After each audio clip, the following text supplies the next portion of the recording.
YouTubers, happy Homebrew Wednesday. I'm going to keep this intro short because as you see probably that this video is really long because I did brew my English Barleywine, and I posted a video when it started fermenting. So it's still fermenting really vigorously on day 2 of fermentation. I'm filming this Tuesday so I can edit together the long brew day video and send it out as early as possible on Wednesday. So still fermenting, chugging away. When I put my ear up to my fermentation chamber, it's going bloop bloop bloop, every second. It's maintaining between 19 and 20 degrees Celsius on my fermentation, on my STC 1000, which is, if you're an American, that's between about 67 and 68 degrees roughly. So it's a good range. It's maintaining temperature. I prepared the oak chips. As you'll see at the end of this video, I'll talk about exactly what I decided for that. Just one thing that I wanted to mention that I learned about my system from Brew Day is that in order to be able to add a mash out addition and really get better efficiency on my mash, I agree with a lot of people that the more grain you put in your mash, the higher the gravity of the beer you're aiming for, the harder it is to get more efficiency. But if you know your system, you know how to correct that. So what I think I have to do from now on with subsequent batches is do a overall thicker mash to begin with, so that I'll have more than enough room for a mash out and the beginning of the sparge, once I open up the valve and start sparging, fly sparging specifically. But each brew day I fool myself going into it that nothing's gonna go wrong, but I have to realize that this is my new equipment. This is when I'm taking my first leap into consistently brewing all grain beers instead of brewing an all grain, then a partial mash, then going 5 or 6 months without doing anything, and then coming back and doing more. So now this is finally, I have my own equipment, and I'm finally doing it. I'm finally getting to the point where I can consistently learn more and more about my brewing. So I have to, beyond the mash, where you'll see I had to correct it with DME because I only got 68% mash efficiency, which is not bad for a 19-pound grain bill, but still I corrected it. But beyond the little bit of trouble with sparging and mashing, because my mashing was too full to really raise the temp to 168, the boil went perfectly. The transfer to the fermenter and putting into the start of fermentation went perfectly. So the main thing I wanted to relay to you is that I'm really gonna have to, the one part of my system that I feel I still have to learn is mashing in and mashing out. How to know my cooler well enough to know how much water to add in the beginning and how much water to add towards the end when I'm mashing out / sparging. Alright, so here's the footage from Brew Day, and happy Homebrew Wednesday, and I'll see you next week. Cheers. Alright guys, so I'm brewing my English Barleywine. I decided not to make this video a full-on Brew Day video. And here's my 19 or so pounds of grain from the mash. I did get about 68, close to 67, 68% mash efficiency. So to explain that, I got 1.064 pre-boil instead of 1.077. So I went on Beersmith and I calculated how much I could correct it, with DME, dry malt extract. So it said I have to add about just over 2 pounds, about 2.2 pounds. Luckily I had the DME, so as it was heating up, when it got up to about 190 degrees, the wort, I shut off the flame, stirred in the 2 pounds of malt extract, and brought it up to a boil. And now we are 30 minutes into our 60-minute boil. So here, as you see, I have a 60-minute, a 20-minute, a 10-minute, and a flame out. So our 60-minute hop addition is 0.80 of an ounce, or 4/5 of an ounce of Chinook. So again, all these hops are from YakimaValleyHops.com. So here, I'm gonna add into this bag the hops, and then we'll have our first YakimaValleyHops.com hop drop.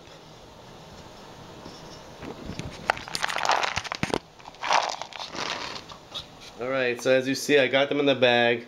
Here we go with the hop drop. And I bought this really fine bag.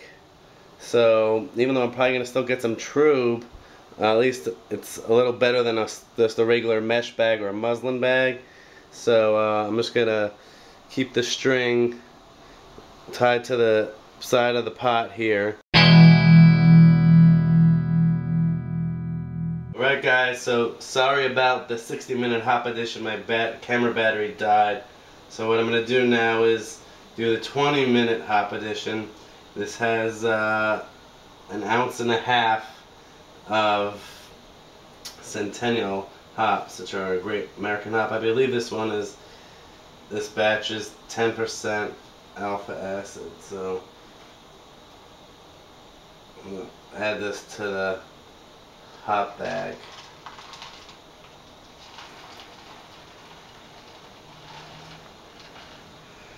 And if you didn't see it, I got this really fine hop bag at Bitter and Esther's, my local homebrew shop, so that I can minimize trouble a little bit. And it is swelling a lot from the hops in there, so I have to see if I can fit all the additions in there, because I still have 2 more additions, but we'll see. But that's the second Yakima Valley Hops hop drop of 1.5 ounces of Centennial hops, a great citrusy American hop. Time for YakimaValleyHops.com hop drop number 3, or hop edition number 3. This is 1.5 ounces of U.S. Goldings at 5.8 alpha acids and 1/2 ounce of Chinook. As you can see, I've already added my wort chiller, so I waited till it came back to a boil until I, until I opened up the bag and decided to add my 10-minute hop edition. So here we go.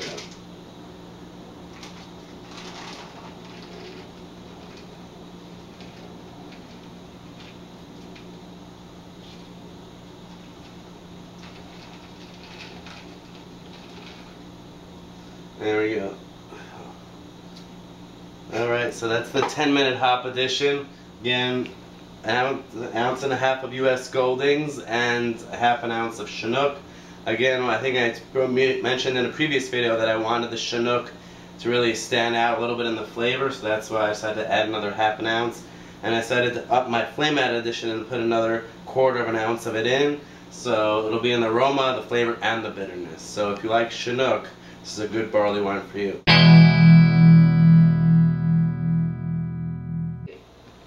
Alright guys, so here we have YakimaValleyHops.com hop edition number 4, the Flame Out edition or the Whirlpool edition. I don't know how long I'm going to whirlpool just because I'm putting it all in the bag, so there should be some trube there from the malt proteins and the hop particles that got through the bag.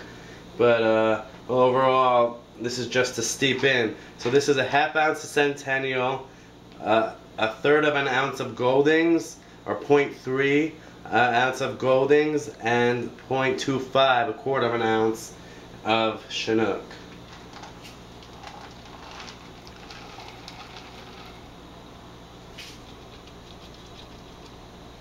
Alright, so we got those in.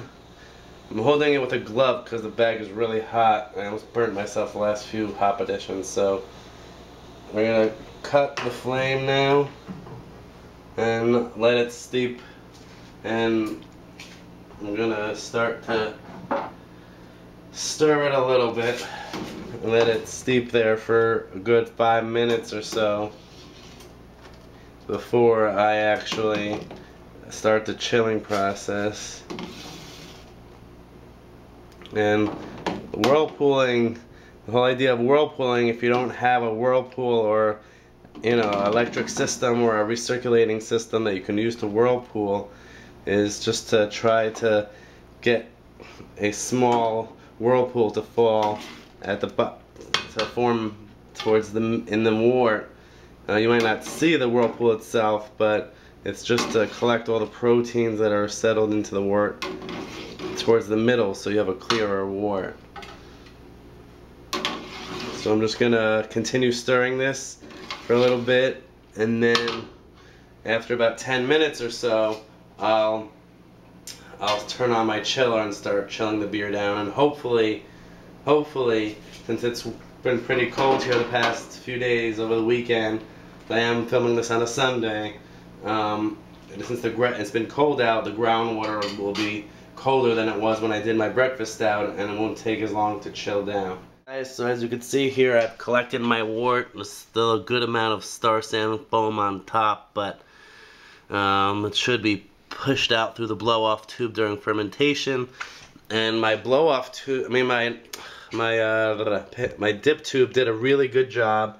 I'm not sure how well the Whirlpool did, but there was about 5.5 or so gallons, close to 6 gallons left after the Whirlpool. I was a little confused. I thought it was 5.5, but apparently I might have to re-notch my stick my dowel that I use, because you see here in this 6-gallon better bottle, it's like this is the top, which would be like the 6-gallon line, and it's right here at like 5.5. So so got pretty full. So I'm really happy with that. Yeah, so I drained the hot bag, did a Whirlpool for about 20 minutes, and I know that the lighting is weird, but it's a nice ruby red color now. I'm really excited to see what color it'll be once it's done fermenting. And I'm gonna hand the camera to my wife so I can give you a few more details before we show you pitching the yeast, etc. Alright, so in terms of original gravity, I took a gravity sample from the refractometer, and it said 1.090, and I was going for 1.102, but I think that brewing on the stove really doesn't allow you to get up that high. I wonder if any of you guys have brewed such a high gravity beer and been able to get over 1.090 or 1.095 on your stove, even with 2 burners. But otherwise, it was a pretty successful brew day.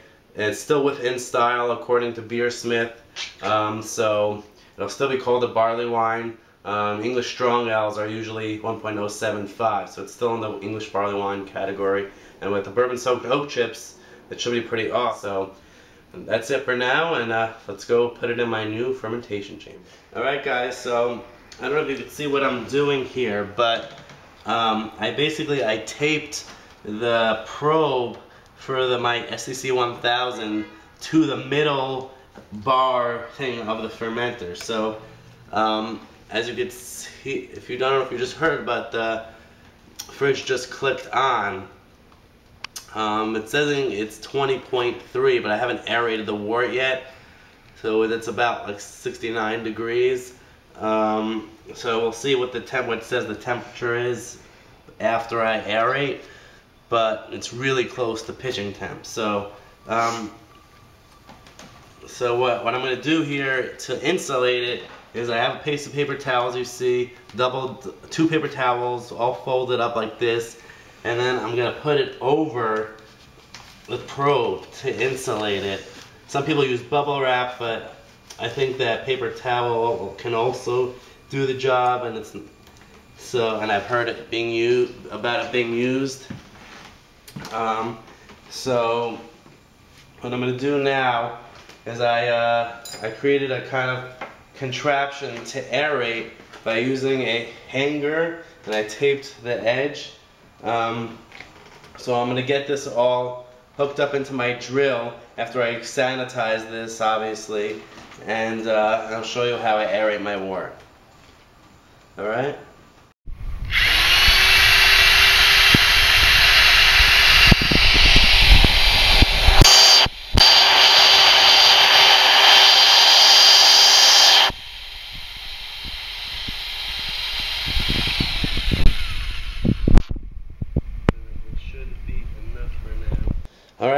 as you see here, we're 1 degree basically below where I want to be.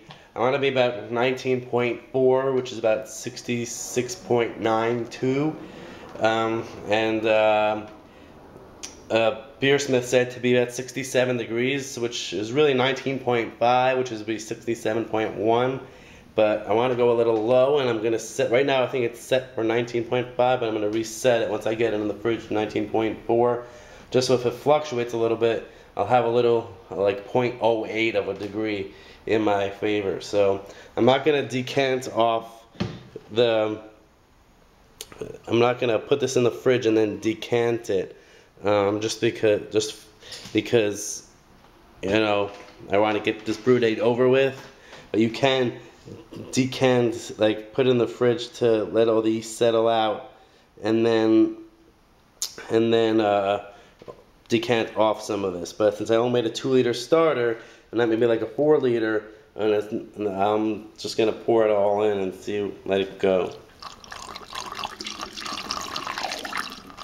And yes, as you see, I did sanitize my funnel before I put it in. So swirl around the last little bit.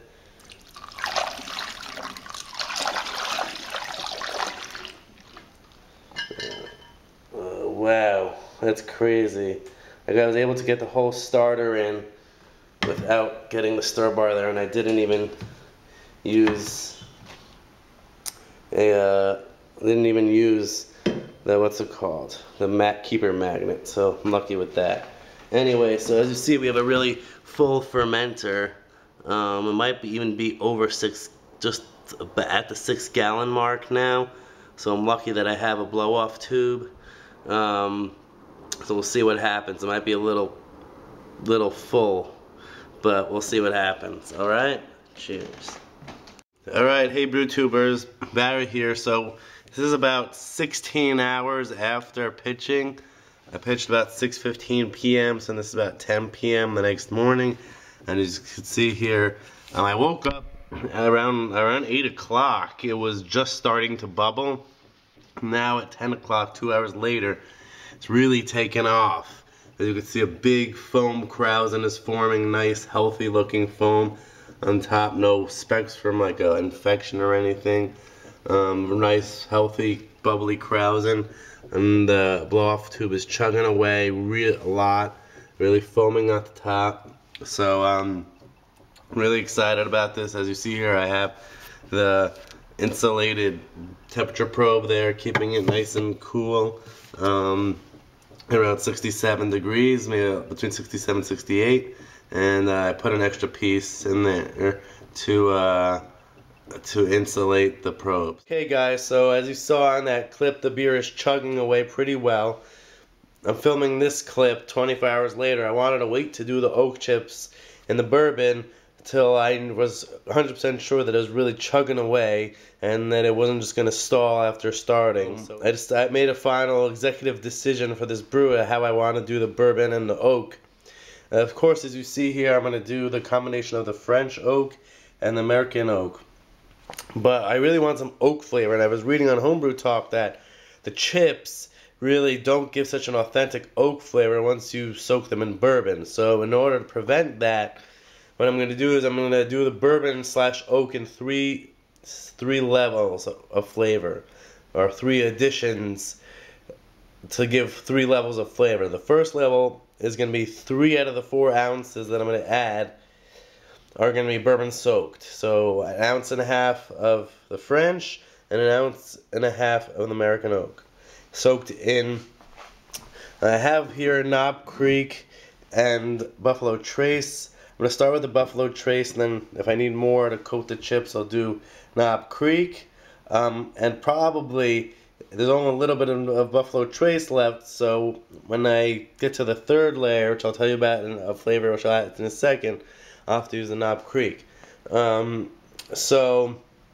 what I'm going to do is I'm going to take the 4th ounce, which is going to be 1/2 ounce of each of the 2 chips, and that's going to be just non-soak. So I'll either soak it in sour sand or cook it in the oven for a few minutes to kill anything in the wood. Right now, the alcohol will kill anything in the wood for soaking for a couple weeks. So I'm gonna go ahead and weigh out the chips, and I'll be right back. Okay, so as you can see, I've got 3 ounces of the 2 types of oak chips in my bowl. Okay, so after getting them in this mason jar, I feel that it's going to be hard to really get bourbon in there and get it between all the chips wet. So what I'm going to do is I'm going to put it in the next size up, which you see I sanitized it. This is probably overkill because the alcohol from the bourbon is going to sanitize it, but I'm still going to I still wanted to sanitize it just to make sure the jar itself was clean.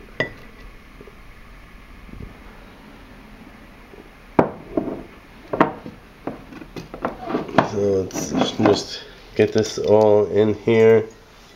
You want to put just enough bourbon so where it like starts to like come over the top of the chips.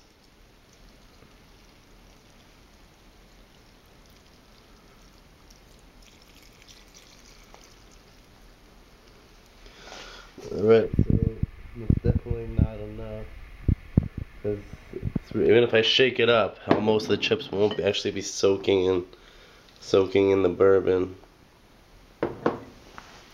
So I have to add some Knob Creek.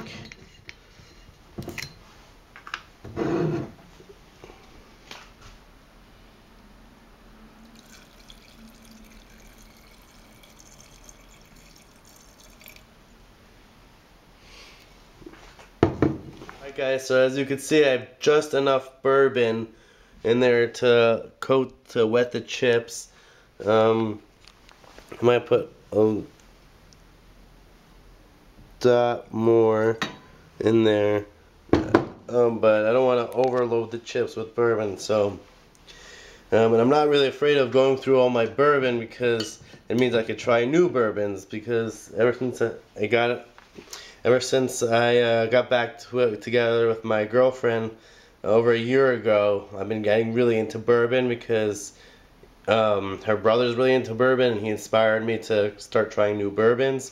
So I'm not really afraid of going through my bourbon because all the stuff is basically left over from the celebration of my wedding and engagement. So if I can get new bottles and try new bourbons, I don't mind. So yeah, so I'm going to let this soak. Again, it's a combination of Buffalo Trace and Knob Creek. 2 bourbons which are really affordable and pretty darn good in my opinion. I'm going to go ahead and put the lid back on, which I did the inside of the lid got sanitized when I sanitized the whole jar, but there's a lot of alcohol in there, so I don't know, the sanitation isn't really an issue. So again, just to reiterate, the 3 layers of flavor, it's gonna be this, and then more of these oak chips, another ounce, because this is only 3 ounces, and then the 3rd layer, which I think I forgot to mention, is more Knob Creek. I'll add like another 3 shots or 3 ounces of actual bourbon once I strain out the chips. And I'll add the chips, these chips, the other ounce, and the fresh bourbon. So it'll be 3 layers of awesome flavor, and look forward to seeing how it comes out. Cheers.